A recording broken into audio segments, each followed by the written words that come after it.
कभी अखिलेश ने उड़ाया था केशव मौर्य का मजाक। स्टूल वाला मंत्री बोलकर केशव पर मारा था तंज। अब ममता ने लिया योगी के मंत्री के अपमान का बदला। आज सीएम योगी और केशव मौर्य खुश तो बहुत होंगे।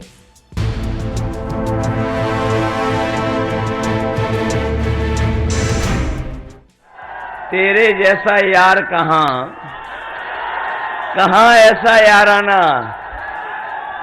और याद रखेगा सिराथू स्टूल पर बैठाना। सपाई मुखिया अखिलेश यादव की जुबान से ये गाना तो आपने खूब सुना होगा। ये गाना उन्होंने उत्तर प्रदेश विधानसभा चुनाव के दौरान उस वक्त गाया था जब योगी सरकार में डिप्टी सीएम केशव प्रसाद मौर्य के गढ़ सिराथू में चुनाव प्रचार करने गए थे। इसी दौरान उन्होंने सियासी मंच से मौज लेते हुए केशव मौर्य को स्टूल वाला मंत्री बता दिया था और गाना गाते हुए कहा था, तेरे जैसा यार कहाँ ऐसा याराना, याद रखेगा सिराथू स्टूल पर बैठाना। के सिराथू में इधर एक गाना बहुत चल रहा है, तेरे जैसा यार कहाँ ऐसा याराना, और याद रखेगा सिराथू स्टूल पर बैठाना।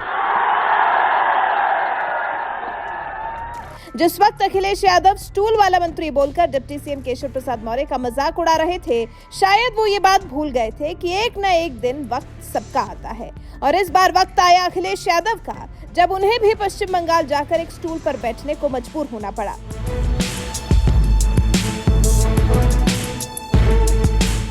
दरअसल केशव मौर्य को स्टूल वाला मंत्री बोलने के बावजूद यूपी विधानसभा चुनाव बुरी तरह से हारने के बाद सपाई मुखिया अखिलेश यादव इन दिनों 2024 के लोकसभा चुनाव की तैयारियों में जुटे हुए हैं। इसी सिलसिले में पश्चिम बंगाल की राजधानी कोलकाता में सपा के राष्ट्रीय कार्यकारिणी की बैठक आयोजित की गई थी। इसी बैठक में शामिल होने के लिए शुक्रवार यानी कि 17 मार्च को अखिलेश यादव कोलकाता पहुंचे थे, जहां टीएमसी मुखिया और पश्चिम बंगाल की सीएम ममता बनर्जी ने भी जोर शोर से उनका स्वागत किया था। मगर जब अखिलेश यादव सीएम ममता बनर्जी के दफ्तर में पहुंचे, उसके बाद फिर जो तस्वीर सामने आई उस पर सोशल मीडिया पर लोग खूब मजे लेने लगे, क्योंकि ममता बनर्जी के दफ्तर में उनके लिए तो बेहद शानदार और आरामदायक कुर्सी लगी थी, जिस पर वो बड़े ही आराम से बैठी हुई थी। मगर सपा जैसी यूपी की बड़ी पार्टी के अध्यक्ष होने के बावजूद अखिलेश यादव को बैठने के लिए एक स्टूल थमा दिया गया, जिस पर अखिलेश बड़ी ही मुश्किल से बैठे हुए नजर आए, जबकि उनके साथ गए बाकी सपा नेताओं को बैठने के लिए तो प्लास्टिक वाली कुर्सी ही नसीब हुई। यहाँ तक कि अखिलेश यादव के चाचा शिवपाल सिंह यादव को भी प्लास्टिक की कुर्सी पर ही बैठना पड़ा। यही वजह है कि कभी केशव प्रसाद मौर्य को स्टूल वाला मंत्री बताकर मजाक उड़ाने वाले अखिलेश यादव का आज खुद ही मजाक उड़ने लगा।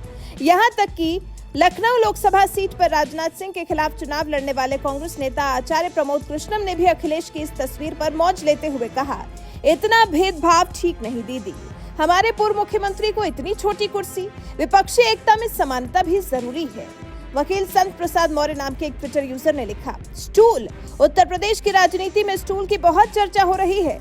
कभी स्टूल पर भाजपा के उप मुख्यमंत्री केशव प्रसाद मौर्य जी बैठे थे, तब चर्चा थी। कल बंगाल में समाजवादी पार्टी के अखिलेश यादव जी बैठे, अब चर्चा हो रही है। आनंद कुमार नाम के ट्विटर यूजर ने लिखा, ममता बनर्जी ने अखिलेश यादव और शिवपाल सिंह यादव को कुर्सी तक नहीं दिया, तशरीफ टिकाने के लिए एक स्टूल दे दिया। ममता दीदी ने केशव प्रसाद मौर्य पर मारे गए तंज का बदला स्टूल पर बैठा कर लिया। स्टूल प्रतिपक्ष। बीजेपी कार्यकर्ता प्रदीप कुशवाहा ने लिखा, शायद आज से स्टूल की राजनीति खत्म। परवेज अहमद नाम के यूजर ने लिखा, 3 बार से लगातार सीएम ममता बनर्जी के घर में प्लास्टिक की कुर्सी स्टूल।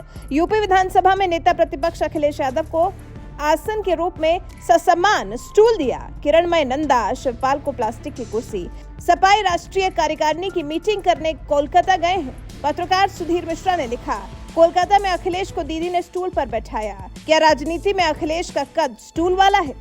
यूपी बीजेपी प्रवक्ता प्रशांत उमराव ने तंज मारते हुए लिखा, अखिलेश यादव को स्टूल मिल गया। कुछ अम्बेडकरवादी नाम के ट्विटर यूजर ने तंज मारते हुए लिखा, अखिलेश यादव जी को स्टूल मुबारक हो। दिव्य गौरव त्रिपाठी ने लिखा, समाजवादी पार्टी के राष्ट्रीय अध्यक्ष अखिलेश यादव सपा की राष्ट्रीय कार्यकारिणी के लिए कोलकाता में हैं। 2024 के लिए वो अलग अलग प्रदेश के नेताओं को जोड़ने में लगे हैं। अखिलेश की अहमियत ममता के लिए क्या है, ये इसी से समझिए कि उनको स्टूल पर बैठा दिया। कभी डिप्टी सीएम केशव प्रसाद मौर्य को स्टूल वाला मंत्री कहकर मजाक उड़ाने वाले अखिलेश यादव को ममता बनर्जी ने जब स्टूल पर बैठाया तो सोशल मीडिया पर लोगों ने कुछ इसी तरह से मौज ली। किसी ने उन्हें स्टूल वाला विपक्ष बताया तो किसी ने कहा आज से स्टूल की राजनीति खत्म। और ये बात लोग इसलिए कह रहे हैं क्योंकि अब तो अखिलेश यादव को भी स्टूल पर बैठना पड़ गया है। ऐसे में अगर सपा की ओर से स्टूल वाला मंत्री बोलकर केशव प्रसाद मौर्य का मजाक उड़ाया जाता है तो उधर से अखिलेश को भी स्टूल वाला विपक्ष बोलकर मजाक उड़ाया जा सकता है। वैसे आपको एक बात और बता दें, आखिर डिप्टी सीएम केशव प्रसाद मौर्य को स्टूल वाला मंत्री बोलकर अखिलेश यादव तंज क्यों मारते हैं? दरअसल योगी सरकार के पहले कार्यकाल की एक तस्वीर सोशल मीडिया पर खूब वायरल होती है, जिसमें सीएम योगी, डिप्टी सीएम केशव प्रसाद मौर्य और तत्कालीन deputy CM Dinesh Sharma BJP के एक कार्यक्रम में शामिल हुए थे। इसी दौरान सीएम योगी और तत्कालीन डिप्टी सीएम दिनेश शर्मा के लिए जहां कुर्सी लगी हुई थी तो वहीं दूसरी तरफ deputy CM Keshav Prasad Maurya stool पर बैठे हुए नजर आए थे। इसी तस्वीर के बाद अखिलेश यादव उन्हें स्टूल वाला मंत्री बोलकर तंज मारते थे, मगर अब ममता के बंगाल में उन्हें भी स्टूल पर ही बैठना पड़ा। वैसे इस पूरे मामले पर आपका क्या कुछ कहना है? अपनी राय हमें कमेंट कर जरूर बताएं। बल्कि भारतीय जनता पार्टी को दो बार सरकार उत्तर प्रदेश की जनता ने बनाने का मौका दिया। और अगर हम पीछे मुड़ करके अगर हम देखें तो आज भारतीय जनता पार्टी को न केवल दिल्ली की सरकार ने जो घोषणा पत्र जारी किया था, मैनिफेस्टो जारी किया था, उसका जवाब देना है, बल्कि उत्तर प्रदेश की सरकार ने 2 बार जनता को बहुत बड़े बड़े वादे किए थे। इसलिए आज जनता को जवाब देना पड़ेगा।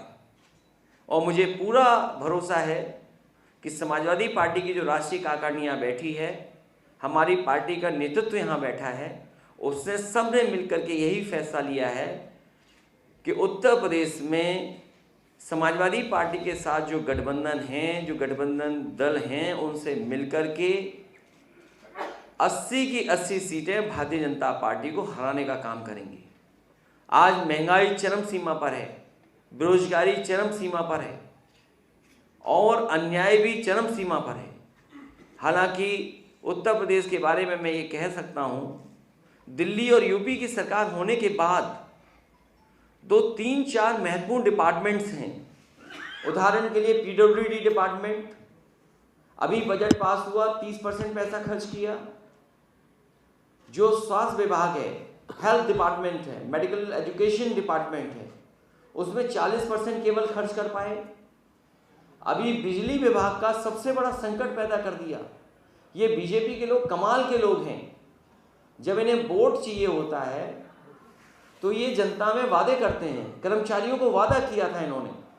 ये जितने भी कर्मचारी आज धरना प्रदर्शन आंदोलन में हैं, इन सब से भारतीय जनता पार्टी ने चुनाव से पहले वादे किए थे कि आपकी सब मांगें मानी जाएंगी।